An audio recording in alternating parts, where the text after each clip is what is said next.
देख रहे हैं इंडिया न्यूज और मैं हूं आपके साथ नवीन निशांत। देश इन दिनों चुनाव की दहलीज पर है। गुजरात में चुनाव है विधानसभा के, दिल्ली में एमसीडी का चुनाव है और जिस पार्टी की सबसे ज्यादा चर्चा हो रही है, या आसान शब्दों में कहें कि जो पार्टी बीजेपी को सबसे ज्यादा टक्कर दे रही है, वो अभी के समय आम आदमी पार्टी है। और हमारे साथ मौजूद है इस वक्त आम आदमी पार्टी के राष्ट्रीय संयोजक अरविंद केजरीवाल। सर बहुत बहुत स्वागत है आपका इंडिया न्यूज पे। पहला सवाल एमसीडी को लेकर, क्योंकि आप दिल्ली में है इस वक्त। आज आपने जो RWAs होती हैं उनको इतनी सारी पावर्स दी हैं कि वो मिनी पार्षद के रूप में काम करेंगे। लगता है कि संभव हो पाएगा, क्योंकि हर जगह आम आदमी पार्टी के पार्षद नहीं हो सकते, हर जगह आपके RWA नहीं हो सकते, तो कैसे इसे इंप्लीमेंट करेंगे जमीन पर? देखिए, मैंने जो बात कही है वो जनता के हित की बात है, इसमें मैंने पार्टीबाजी की बात नहीं करी। मैं देखता हूँ, मुझे बड़ी तकलीफ होती है कि एक आम आदमी अपनी छोटे छोटे काम कराने के लिए और नेताओं के चक्कर काटता रहता है, MLAs के, मंत्रियों के। मेरे घर के सामने की सड़क टूट गई, ठीक कराने में नानी याद आ जाती है। मेरे घर के सामने की स्ट्रीट लाइट काम नहीं कर रही, ठीक कराने में नानी याद आ जाती है। हमने तय किया है कि RWA जो है वो एक सबसे नीचे स्तर पे होती है जनता के साथ, तो RWA को एम्पावर करेंगे, उसको फंड देंगे और RWA अपने एरिया की एक तरह से मिनी पार्षद होगी। अपने एरिया में छोटे छोटे काम कराने, अब लोगों को धक्के नहीं खाने पड़ेंगे, वो अपना RWA दफ्तर जाएंगे और वहां से काम करा लेंगे। ये एक गवर्नेंस सिस्टम में, देश के गवर्नेंस सिस्टम में बहुत बड़ी क्रांतिकारी कदम है। तो मैं दिल्ली की सारी RWA से निवेदन करना चाहता हूं, हाथ जोड़ के, आप सब लोग इस चुनाव में हमारा साथ दीजिए। हो सकता है आप बीजेपी की RWA हो सकता है आप कांग्रेस की RWA, लेकिन हम आपको एम्पावर करना चाहते हैं। इस चुनाव में आप आम आदमी पार्टी का प्रचार करो, सारे अपने अपने व्हाट्सएप ग्रुप के ऊपर, RWA के व्हाट्सएप ग्रुप में सबको बोलो कि इस चुनाव में सब लोग आम आदमी पार्टी का साथ दें, ताकि हम मिलके एक नया गवर्नेंस सिस्टम इस देश के अंदर कायम कर सकें। सर, फंड और ट्रांसपेरेंसी की बात की है कि आप उन्हें ट्रांसपेरेंट बनाएंगे, लेकिन फंड देंगे तो फिर हो सकता है कि भ्रष्टाचार को भी बढ़ावा मिले। जो मौजूदा पार्षद हैं वो नाराज हो सकते हैं कि उनके अधिकार आप RWAs को दे रहे हैं, तो इससे कैसे आप निपटेंगे? इनफैक्ट उल्टा होगा, सबकी सीमाएं वो हैं। जैसे एक RWA का तो एरिया बहुत छोटा सा, एक छोटी सी कॉलोनी, अपार्टमेंट, उसमें कर सकती हैं। जो पार्षद है उसका वार्ड है पूरा उसका, तो वार्ड के अंदर सड़कें, नालियां, गलियां, सारा सफाई, वो सारा उसका जिम्मा है। एक MLA जो है उसका सारा, पूरी असेंबली उसका जिम्मा है। सरकार जो है पूरी दिल्ली उसका जिम्मा है। तो एक तरह से बड़ा neat and clean structure create हो जाएगा गवर्नेंस का, और मैं समझता हूं कि इससे लोगों को बड़ी सहूलियत होगी। सर, आज से आपने डोर टू डोर कैंपेन शुरू किया, हमने देखा था ग्रेटर कैलाश में आपने डोर टू डोर कैंपेन किया है। आपकी अपनी टीम भी है सर्वे को लेकर, आप लगातार लोगों से मिल रहे हैं। क्या अंदाजा है आपको अपनी पार्टी का लेकर, MCD चुनाव में परफॉर्मेंस का लेकर?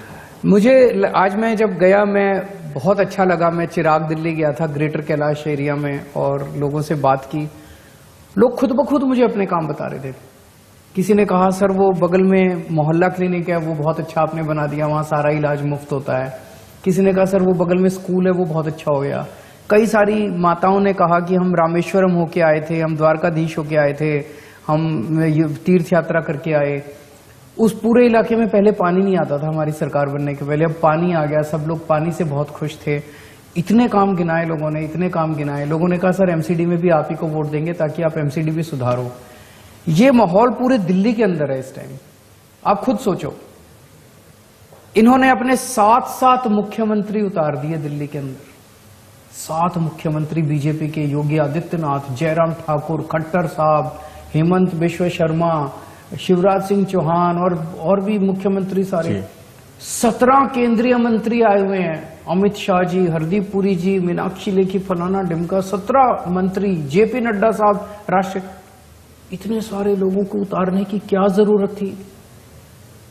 इसलिए उतारे क्योंकि 15 साल इन्होंने कोई काम नहीं किया। अगर एक काम ढंग का कर दिया होता इन्होंने 15 साल, इतने मंत्रियों की जरूरत नहीं पड़ती। आज इनके मंत्री जब डोर टू डोर कर रहे हैं, जगह जगह जा रहे हैं, अमित शाह जी को मैंने देखा, JP नड्डा जी को देखा, लोग उनसे एक ही क्वेश्चन पूछ रहे हैं कि जी आपको वोट क्यों दें? 15 साल में आपने क्या काम किया? 5 साल क्या काम? इनके पास कोई जवाब नहीं है। काम गिनाने के लिए इनके पास कुछ भी नहीं है, जबकि आम आदमी पार्टी इतना शानदार काम किया, हमें प्रचार करने की जरूरत ही नहीं पड़ रही है। जी सर, आप कह रहे हैं कि आपकी सरकार MCD में आ रही है, बीजेपी का कहना है कि उनकी सरकार MCD में आ रही है। आपका आधार क्या है कि आपकी सरकार आ रही है? क्या कोई सर्वे है या फिर आप लोगों का रुझान देख रहे हैं? जनता जिस तरह से रिस्पॉन्ड कर रही है, आप खुद सोचो, इनको 7-7 मुख्यमंत्री उतारने पड़े, इतने केंद्रीय मंत्री उतारने पड़े। मैंने तो पंजाब से एक भी मंत्री नहीं बुलाया, भगवंत मान जी को भी बुलाने की जरूरत नहीं पड़ी। क्यों? क्योंकि हमारा काम बोलता है, हम गाली गलौच नहीं करते। ये 24 घंटे ये लोग गालियां देते रहते हैं। मैं कहता हूं कि अगर एमसीडी में आ गए तो हम दिल्ली को साफ करेंगे, कूड़ा हटाएंगे, दिल्ली की सड़कें चमकाएंगे।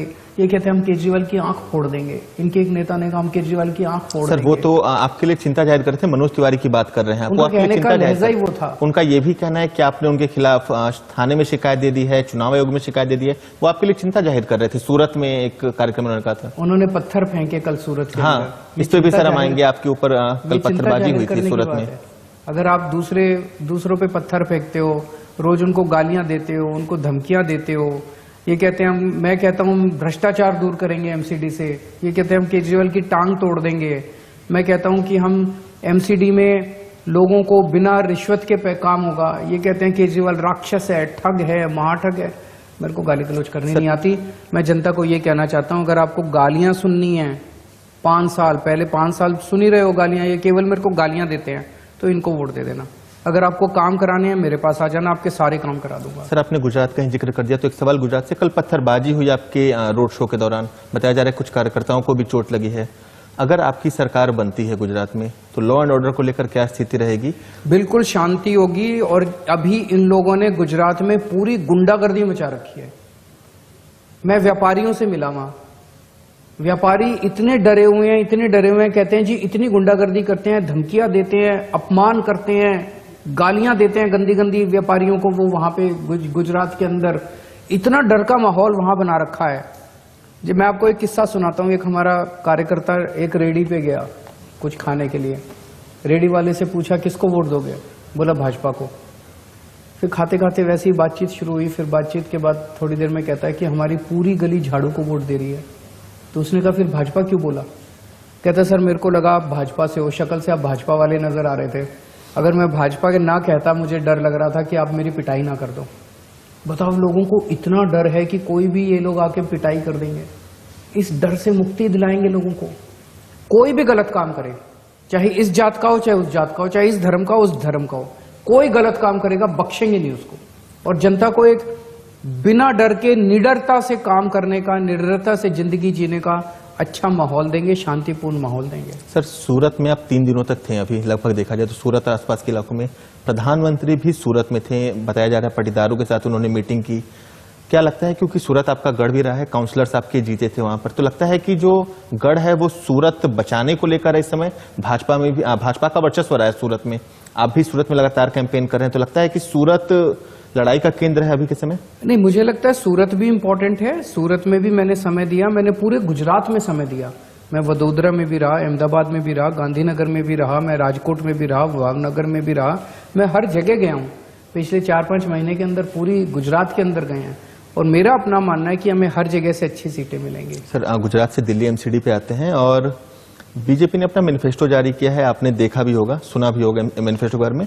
उसमें एक वादा है कि केंद्र सरकार की मदद से दिल्ली में लगभग 5 लाख से ज्यादा लोगों को आवास देंगे। आप भी आवास देने की घोषणा कर चुके हैं, कैसे देखते हैं? क्योंकि केंद्र सरकार से अगर आपकी सरकार आती है, आपके रिश्ते कभी अच्छे रहे नहीं, एलजी से भी आपके रिश्ते वैसे नहीं है अभी के समय, रिश्तों में थोड़ी दूरियां हैं। कैसे पूरा करेंगे जो गरीबों के लिए आवास योजना है, चाहे तमाम जो योजना की आप बात कर रहे हैं? देखो, अगर वो 5 लाख 15 साल में तो इन्होंने 5,000 भी नहीं दिए। 15 साल में 5,000, अभी कुछ दिन पहले मोदी जी ने 2-3 हजार दिए हैं। हाँ, है ना। वो तो 15 साल से बन रहे थे, वो अब बन के तैयार हुए हैं। तो ये आपको याद है 2020 के चुनाव के पहले प्रधानमंत्री जी भी आए थे, अमित शाह जी भी आए थे। उन्होंने ऐलान कर दिया था कि सारी दिल्ली की कच्ची कॉलोनियां पक्की हो गई, कल से रजिस्ट्री चालू हो जाएगी। आज तक वो कल नहीं आया, एक सिंगल रजिस्ट्री नहीं हुई इनकी, एक सिंगल रजिस्ट्री। हर चुनाव के पहले आके ये झूठ बोल के जाते हैं। ये फर्क है उनके और हमारे बीच में। मैं जो कहता हूं सोच समझ के कहता हूं, सच बोलता हूं, हर गारंटी को पूरा करता हूं। ये जितने वादे करते हैं चुनाव के पहले, सारा झूठ बोलते हैं ये। सर आप लैंडफिल की बात कर रहे हैं, स्वच्छता की बात कर रहे हैं, ये भी दावा कर रहे हैं कि सरकार आई तो 5 साल के अंदर लैंडफिल को खत्म कर देंगे। बीजेपी दूसरी तरफ वीडियोज ला रही है, सुकेश चंद्रशेखर के लेटर्स आ रहे हैं, आप पर आरोप लग रहे हैं। कैसे देखते हैं कि लड़ाई कैसी हो रही है? क्योंकि आप लगातार कह रहे हैं हम लैंडफिल्स कम करेंगे, कूड़ा हटाएंगे दिल्ली से, और वो रोज वीडियोज आ रहे हैं। हालांकि सत्येंद्र जैन की मैं बात कर रहा हूँ, रोज वीडियोज आ रहे हैं, तरह तरह के आरोप लग रहे हैं। तो आप ही ने जवाब दे दिया। एक तरफ उनके वीडियो हैं, दूसरी तरफ हमारे, हम कह रहे हैं, हम क्या कह रहे हैं?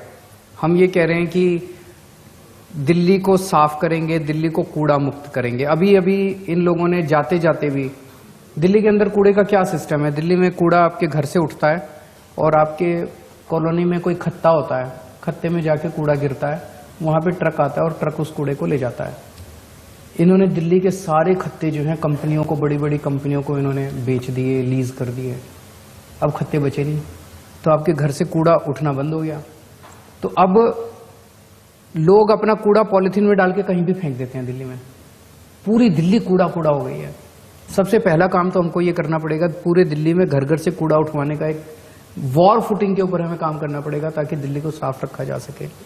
तो हम दिल्ली में, दिल्ली को सुंदर बनाएंगे, दिल्ली की सड़कें की रोज सफाई होगी, दिल्ली की सड़कों को चमकाएंगे, गलियों को चमकाएंगे, नालियों की रोज सफाई होगी, तो दिल्ली को साफ करेंगे एक तो। दूसरा, भ्रष्टाचार से मुक्ति देंगे। इतना ज्यादा भ्रष्टाचार है, व्यापारियों को लाइसेंस लेने के लिए पैसे देने पड़ते हैं। आप अपने घर के सामने कुछ छज्जा बना लो, कुछ एक कमरा एक्स्ट्रा बना लो, पैसे लेने पहुंच जाते हैं। कोई भी कंस्ट्रक्शन चल रही हो, लेंटर हो, पैसे लेने पहुंच जाते हैं।